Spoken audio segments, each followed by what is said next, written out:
वो आया था चोर, रत्नों का छत्र जिनेंद्र भगवान के ऊपर लगा हुआ है, जो उस समय लाखों में कीमत थी उसकी, अब तो अरबों में होगी समझ लो।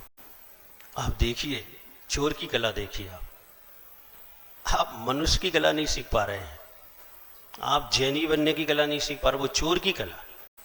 महीनों व्रती के वेश में रहा वो, एक टाइम भोजन किया उसने, जिनेंद्र भगवान की पूजा अर्चना अभिषेक सब करता था वो, लेकिन पूरा बगुला दृष्टि था, कुछ भी कर रहा हो दृष्टि कहां थी, वो छत्र पर।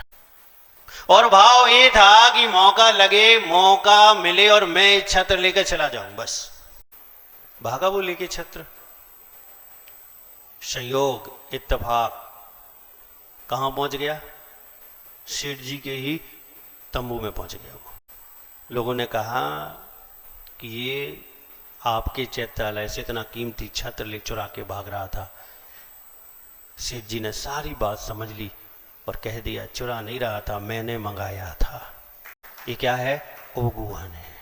अगर चोर कह देंगे तो ये गांव वाले आगे किसी भी त्यागी वृद्धि पर विश्वास नहीं करेंगे, सच्चा भी इसी लेन में खड़ा कर देंगे, उसे भी ऐसा ही समझेंगे।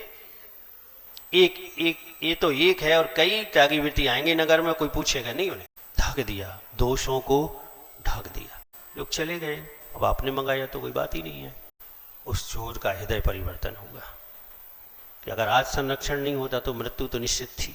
हजारों लोग पीछे लगे हैं, एक एक भी मारेंगे तो क्या हाल होगा। पूछा सेठ जी से ऐसा क्यों किया आपने, तो उन्होंने कहा मैंने तुम्हारी रक्षा नहीं की है, मैंने धर्म की रक्षा की है। क्योंकि व्यक्ति की रक्षा करना अनिवार्य नहीं है, लेकिन धर्म की रक्षा करना अनिवार्य है, और धर्म की रक्षा से ही हमारा धर्म सुरक्षित रहता है।